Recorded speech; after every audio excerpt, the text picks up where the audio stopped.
नमस्कार साथियों, स्वागत है आपका अपने YouTube channel YK online education में। उम्मीद है आप सब लोग स्वस्थ होंगे, मस्त होंगे और अपनी पढ़ाई में व्यस्त होंगे। दोस्तों, हिंदी व्याकरण के तहत हमने बहुत सारे टॉपिक क्लियर किए हैं और आज एक नए टॉपिक को लेकर के हम इस सेशन की शुरुआत करेंगे। पिछले कुछ वीडियो में जो कि आपके UKPSC या कहें UKSSC जो समूह ग का सिलेबस है उसके अकॉर्डिंग हम यहाँ पे पढ़ रहे हैं। और हिंदी, जैसे कि मैं आप सबको हमेशा से ही कहते आई हूँ, जो टॉपिक्स आपके रखे गए हैं, पाठ्यक्रम भले ही अलग अलग दिया होगा, आगे पीछे करके टॉपिक दिए हैं, लेकिन सब में हिंदी एक जैसी ही होती है। किसी में कम होंगे टॉपिक, किसी में ज़्यादा होंगे, शब्दों का हेर फेर करके आपके पास दिया हुआ हो, लेकिन है एक ही। तो हिंदी जो भी मैं पढ़ा रही हूँ, आप उनको ध्यान से पढ़िए, नोट डाउन करते रहिए, उन्हें समझने का प्रयास करिए। और मैं हमेशा कहती हूँ कि हिंदी पढ़ने का विषय है, समझने का विषय है, रटने का विषय नहीं है। तो आप लोग कोशिश करिए समझने का। तो चलिए आज एक टॉपिक शुरू करेंगे, शब्दों का वर्गीकरण, जैसे कि आप देख पा रहे होंगे। और उससे पहले यदि आपने अभी तक चैनल सब्सक्राइब नहीं किया है तो कर लीजिए, बेल आइकन प्रेस कीजिए ताकि नोटिफिकेशंस आपको मिलते रहें, और अपने दोस्तों के साथ शेयर करना बिल्कुल भी ना भूलिए। तो चलिए बढ़ते हैं आगे। देखिए, शब्दों का वर्गीकरण ये एक ऐसा टॉपिक है जो बहुत ज़्यादा आपके परीक्षाओं में पूछा जाता है।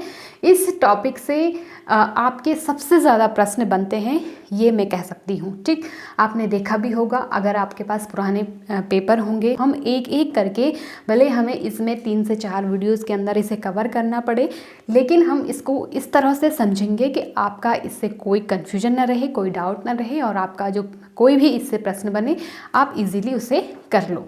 तो देखो, सबसे पहले आप इसी तरह से इस डायग्राम को नोट करिएगा।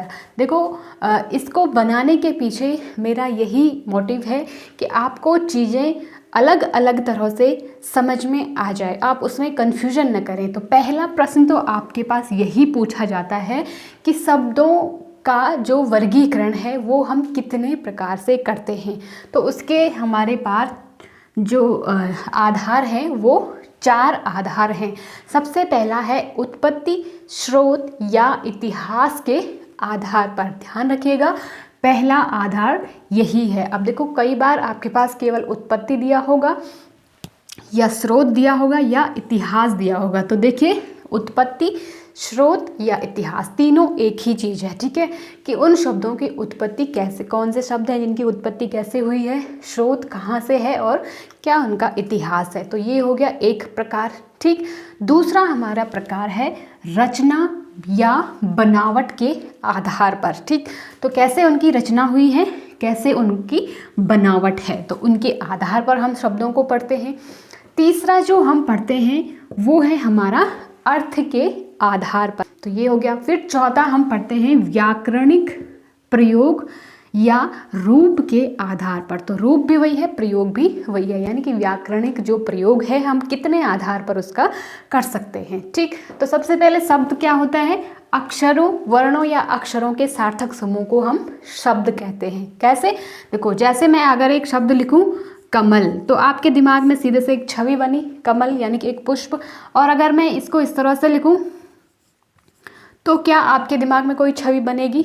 नहीं। अक्षरों या वर्णों का सार्थक समूह, तो ये क्या है, सार्थक समूह है। हमने इसको मिलाया, लेकिन कैसे, इससे एक शब्द, एक अर्थ निकलता है। कमल, फूल की बात हो रही है, लेकिन जब हमने फिर से सेम हमने शब्द वही अक्षर यहाँ भी लिए हैं, लेकिन ये क्या है, निरर्थक है, यानी कि सार्थक नहीं है। तो इस तरह के समूह को हम क्या कहते हैं, सार्थक शब्दों का समूह। और जो शब्द हैं, ये सारा खेल जो है वो शब्दों का ही है, यानी कि जो चीज़ें हम इन सब में पढ़ने वाले हैं वो हम सिर्फ शब्दों के बारे में ही पढ़ेंगे। ठीक, अब देखो, उत्पत्ति, स्रोत या इतिहास के आधार पर भी 4 तरह के शब्द हम पढ़ेंगे।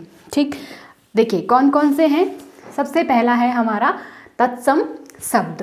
तत्सम, जब हम अगले वीडियो में, हम केवल आज इतना ही समझेंगे, इनको ही अच्छे से समझेंगे। अगले वीडियो में मैं इनको एक सेपरेट वीडियो में आपको अच्छे से समझाऊंगी। ठीक, फिलहाल के लिए आप इतना समझ लो। तत्सम, तत् का मतलब होता है उसके, सम का मतलब होता है समान, उसके समान। किसके समान? अब हिंदी की उत्पत्ति किससे हुई है? आदि जननी कौन है? संस्कृत है। लेकिन कुछ शब्द ऐसे हैं जो हम आज भी ज्यों के त्यों प्रयोग करते हैं, तो उन शब्दों को हम रखते हैं तत्सम के शब्दों के समान। तत्सम उसके समान, यानी कि संस्कृत के समान जो शब्द होते हैं उन्हें तत्सम के अंदर रखा जाता है। तद भव, उसके समान भाव ग्रहण करने वाले। तो ये क्या है? ये भी संस्कृत के ही शब्द हैं, लेकिन उससे विकृत होकर के, यानी कि हमने उठाया तो संस्कृत से है, लेकिन टाइम के अनुसार, समय के अनुसार वो क्या हो गए हैं? परिवर्तित हो गए हैं, और आज हमने उनको हिंदी में एक नया रूप दे दिया है। तो वो हो गए तद्भव। फिर होते हैं अगले तीसरे देशज शब्द। देशज, जौ का मतलब होता है जन्म लेना। देश यानी कि जिन्होंने देश में ही जन्म लिया है। अब लेकिन इनकी उत्पत्ति का हमें पता नहीं है। देश की जो लोकल जो हमारी बोलियां होती हैं, ठीक है, तो उन जो हमारी क्षेत्रीय भाषाएं होती हैं उनसे वो शब्द उनका निर्माण हुआ है, और उनको हमने अपनी हिंदी में अडॉप्ट किया है या प्रयोग किया है, तो उन्हें कहते हैं देशज शब्द, जिनका जन्म देश में ही हुआ है। ठीक। विदेशज शब्द, अब विदेश जो मतलब जन्म लेना, तो विदेशज शब्द कौन से हैं? जो विदेशी भाषाओं, अब आपको पता है कि हमारे भारत में कई विदेशी जो शासक रहे हैं उनका शासन रहा है। तो जब कोई व्यक्ति आता है तो वो अपने साथ अपनी भाषाएं भी लेकर के आता है, और हमने उनकी भाषाओं के जो शब्द हैं ग्रहण किया और अपनी भाषा में उनको आज हम प्रयोग करते हैं। तो उन्हें शब्दों को हम रखते हैं विदेशज शब्दों के अंदर। ठीक। अगला, खैर यहाँ पर इसको हम पांचवा, जब आपके पास उत्पत्ति, इतिहास या स्रोत के आधार पर मूल रूप से जो शब्द हैं वो पूछे जाए मूल रूप से, तो आप 4 ही बताएंगे। ठीक है। पांचवा शब्द वर्तमान समय में, क्योंकि इस तरह के शब्दों का प्रयोग अब बहुत ज़्यादा होने लगा है, तो इसलिए हमने इसको एक 5वां रूप यानी कि इसी के अंदर इसको शामिल किया है, जिसे हम कहते हैं संकर शब्द। ये ऐसे शब्द होते हैं जो 2 भाषाओं से मिलकर के बने होते हैं। जैसे मैं एक शब्द बोलूँ, रेलगाड़ी, तो देखिए मैं यहाँ पे आपको समझा देती हूँ।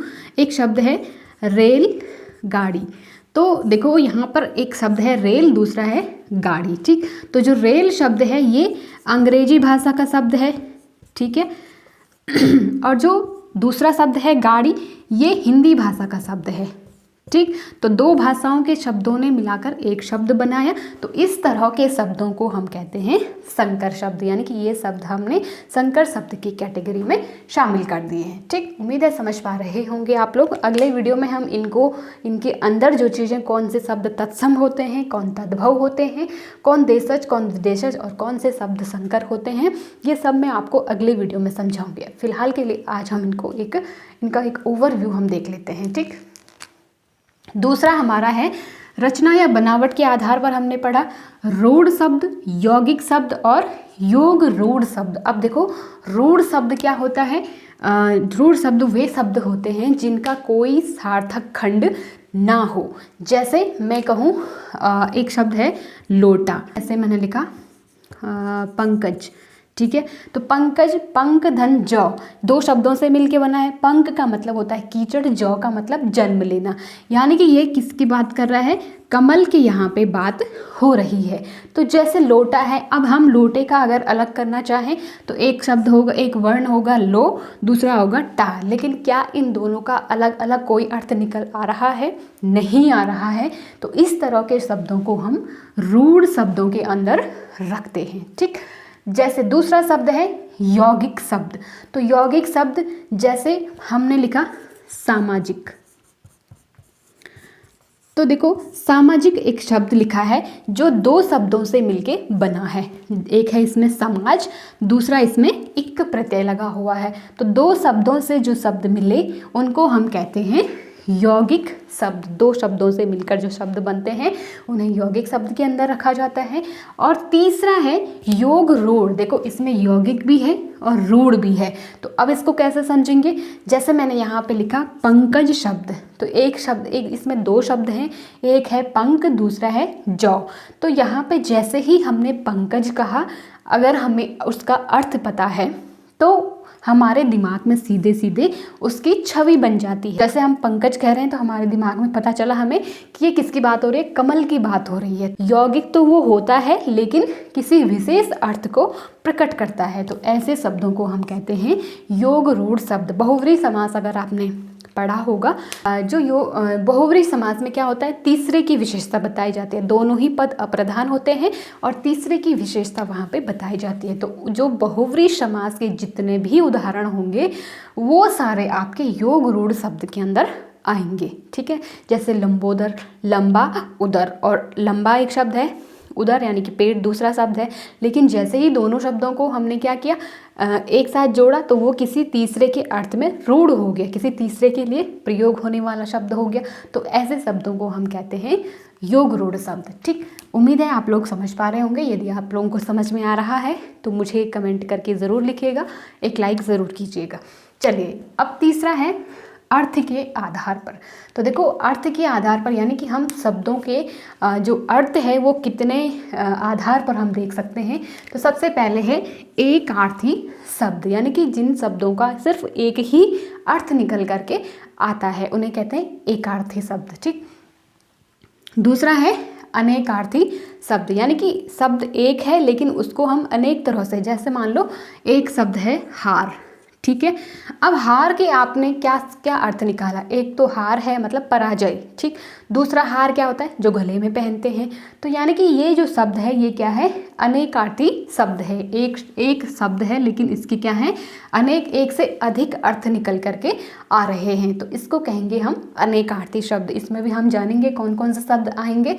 फिर तीसरा है विपरीतार्थी, यानी कि इसको हम विलोम शब्द भी कहते हैं। आपने पढ़ा भी होगा, मैंने पिछले वीडियोज़ में पढ़ाया भी है विलोम शब्द आपको। तो विपरीतार्थी कहें या विलोम शब्द कहें। ठीक, यानी कि उल्टा। और चौथा हमारे पास है यहाँ पे समानार्थी शब्द, जिसको हम कहते हैं पर्यायवाची शब्द। मैंने आपको ट्रिक के माध्यम से भी पर्यायवाची शब्द पढ़ाए हैं।